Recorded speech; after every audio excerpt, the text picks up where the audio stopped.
আমি বিদেশেই থাকি। সমান ভাগ করে দেখ, পরে লাশ দাফন করবে, এর আগে কোনো দাফন হবে না। সম্পত্তির জন্য বাবার লাশ আটকে দিয়েছে সন্তানেরা। 1-2 ঘন্টা নয়, টানা 40 ঘন্টা বাবার লাশ ছিল এই লাশবাহী ফ্রিজারে। বলছি সরকারি কর্মকর্তা সেকান্দারের কথা। 75 বছর বয়সে তিনি মৃত্যুবরণ করেছেন। জীবদ্দশায় 2টো বিয়ে করেছেন। প্রথম স্ত্রীর সন্তানদের তিনি সম্পত্তি দেন নাই। দ্বিতীয় স্ত্রীর সন্তানদের তিনি হেবার মাধ্যমে সম্পত্তি দিয়েছেন। এ নিয়ে অনেক মামলা মোকদ্দমা হয়েছে যখন তিনি বেঁচে ছিলেন। প্রথম স্ত্রীর কয়েকজন সন্তান সম্পত্তি পায়নি, সেজন্য তারা বাবার লাশ দাফন করতে দেয়নি। শেষমেশ টানা পুলিশকেও আসতে হয়েছে। টানা 40 ঘন্টা বাবার লাশ এখানে অ্যাম্বুলেন্সে থাকার পর একটা সিদ্ধান্তে আসা হয়। সেটা হচ্ছে দ্বিতীয় স্ত্রীর সন্তানেরা প্রথম স্ত্রীর সন্তানদের 4 শতক জায়গা লিখে দিবে। লিখিত চুক্তির পর সে লাশ দাফন করা হয়েছে। 20 ডিসেম্বর ভোর 5:30টার দিকে সেকান্দার মৃত্যুবরণ করেন। 21 ডিসেম্বর মাগরিবের নামাজের পরে তার নামাজে জানাজা অনুষ্ঠিত হয়। এরপরেই পারিবারিক কবরস্থানে তাকে দাফন করা হয়েছে। আলোচিত এই ঘটনাটা ঘটেছে চট্টগ্রামের হাটহাজারী উপজেলার পৌরসভার একটি গ্রামে। যদিও সেকান্দার পৌরসভার বাসিন্দা নন, তিনি পার্শ্ববর্তী একটি ইউনিয়নের বাসিন্দা।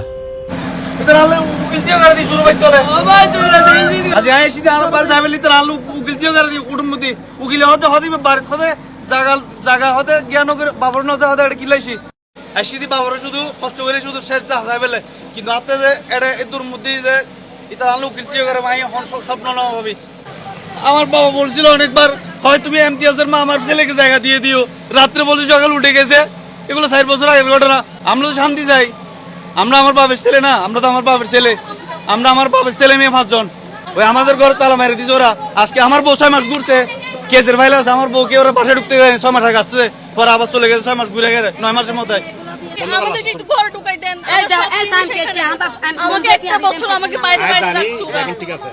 ওরা আমার নামে মামলা করছে যে আমি ওদেরকে বের করে দিছি। এখন আমি নিজেই বাইরে আজকে 2টা বছর ধরে।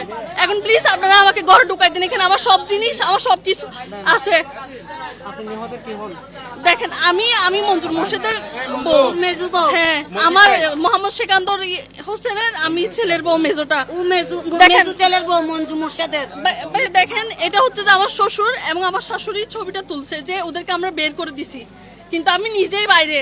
আমি আজকে 3টা বছর ধরে আমি আমার রুমেও যাইতে পারতেছি না, আমার জিনিস আমি কিচ্ছু আমি ইউজ করতে পারতেছি না। আমি যখন এগুলা সব হচ্ছে যে আমার শ্বশুরের জন্য যা যা টাকা পয়সা দিছি ওইগুলা রিসিভ এগুলা। এখন ভাই আমি বেশি কিছু চাচ্ছি না, আমাকে একটু রুমে ঢুকাই দেন, আমার ঘরে আমাকে একটু করে ঢুকাই দেন। আর ভাইয়া আমার শ্বশুরের আমার সৎ শাশুড়ি, আমার শ্বশুরকে আমি অনেক ভালোবাসি। আমার শ্বশুরকে আমার শ্বশুর অনেক দেখতে পারতো। বউয়ের বাচ্চা হওয়ার জন্য বাইরে থাকে, আমি বিদেশেই থাকি। আমার শ্বশুরের সাথে আমাদের কোনো সমস্যা নাই। যা সমস্যা আমার সৎ শাশুড়িই করছে, আমার সৎ শাশুড়িই করছে। আমার শ্বশুরের সৎ শাশুড়ি আগে আমার হাজবেন্ডকে ইউজ করছে, সব টাকা পয়সা আমার হাজবেন্ড থেকে আমার সৎ শাশুড়ি খাই ঘরটা রেডি করছে। এই ঘরটা আমার হাজবেন্ডে রেডি করছে। তারপরে আমার হাজবেন্ড জানতে পারতেছে যে ঘরের ভিটাটা আমার হাজবেন্ডের নামে নাই, এবং ওনারা বলতে 5 তলা বিল্ডিং পুরো আপনারা করে ফেলেন, কিন্তু ঘরের জায়গাটাই আমার হাজবেন্ডের নাই। তো একজন প্রবাসী হয়ে এই টু জেড সবকিছু করে এখন আমরা তো পুরো ফতের ফকির হয়ে গেছি। আমাদের সব ইনকাম আমরা এই ঘরে ঢেলে দিছি, আমরা সব কিছু করছি। এখন আমরা কই যাব? আমাদের কোনো পথ নাই, আমরা এখন কই যাব? আমাদেরকে আপনি একটু এখন ঘরে ঢুকাই দিবেন। আমি এই ঘর ছাড়া কোথাও যাব না ভাইয়া। আমার বাপের অধিকার আমরা, আমার হাজবেন্ডে, আমার শাশুড়ির, আমার হাজবেন্ডের বয়স যখন 4 বছর, তখন আমার সৎ শাশুড়িকে আমার হাজবেন্ডে বিয়ে করে নিয়ে আসে আমার নিজের শাশুড়ি। তখনই ছাড়াছাড়ি হয়ে যায়। তখন থেকে মানে আমার হাজবেন্ডের উপর, আমার ননদ 3 জনের উপর তখন থেকে তখনই টর্চার শুরু হয়ে যায়। এখন আমি দুবাই থেকে আসছি এমার্জেন্সি। এখন আমি আমার কোর্টে গেছি, কোর্টে গিয়ে এখান থেকে জামিন নিছি। আমি এখন এখান থেকে আসতেছি। হ্যাঁ, আমাকে 10টা উকিল লাগাই দিছে, উচ্ছেদ মামলা, যে আমরা ওনাদেরকে এই ঘর থেকে বের করে দিছি, কিন্তু আদৌ আমরা কিন্তু এই ঘরে নাই। থেকে জায়গা সবগুলো এমতিয়াজ এমদাদ আমানাটা হচ্ছে আমার সৎ মা, ওরা জায়গাগুলো ইয়া করে জোরপূর্বক ভাবে নিয়ে ফেলছে। তো এখন চাই আমরা বড় বউর সন্তান, আমাদেরকে জায়গা না দিয়ে আমাদেরকে বাবার আদর মোহাম্মত থেকে বঞ্চিত করে কেন সবগুলো ছোট বউর বাচ্চাদেরকে দিবে, সবগুলো কেন ছোট বউর বউদেরকে দিয়ে দিবে? জায়গা জমি দিয়ে দিছে, আজকে ওদেরকে লেখাপড়া করেছে, আজকে ওদেরকে বড় করছে, আমরা কেন বঞ্চিত হলাম আজকে এগুলো থেকে? এটা আমাদের বাপ না, আমরা আমার বাবাকে কিছু বলতে হবে না? এটা আমাদের বাবা না, আমাদের জন্মদাতা না? আমাদের আজকে কষ্ট লাগতেছে না?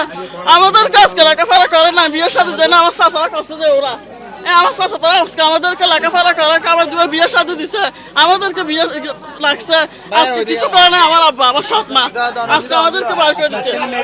আমার তিন ছেলে আমরা সমাধান চাই। আমরা যখন আমার আব্বার বড় বউয়ের বাচ্চা, এখন আমরা সমাধান চাচ্ছি যে আমরা যখন বড় বউয়ের 5 জন সন্তান, আমাদের অধিকার আমাদের দেখ, ছোট বউ 3 জন সন্তান, ওরা বাপের অধিকার ওরা পাক, আমাদের বাপের অধিকার আমরা পাই, সমান ভাগ করে দেখ।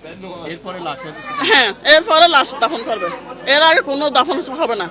এই সমাধানটা কে দিবে? আপনার বাবা তো এই সমাধানটা দিবে ইমতিয়াজ এমদাদ আমার সৎ মা। আমার আব্বার কাছ থেকে জোরপূর্বক ভাবে আমার আব্বাকে তজ্জার করে আমার আব্বার কাছ থেকে সব সম্পত্তি ওরা ছিনে নিয়ে ফেলছে। যে কতটুকু সম্পত্তি? আমার আব্বার অনেক সম্পত্তি এখানে 8 ঘন্টা, তারপর বাইরে আছে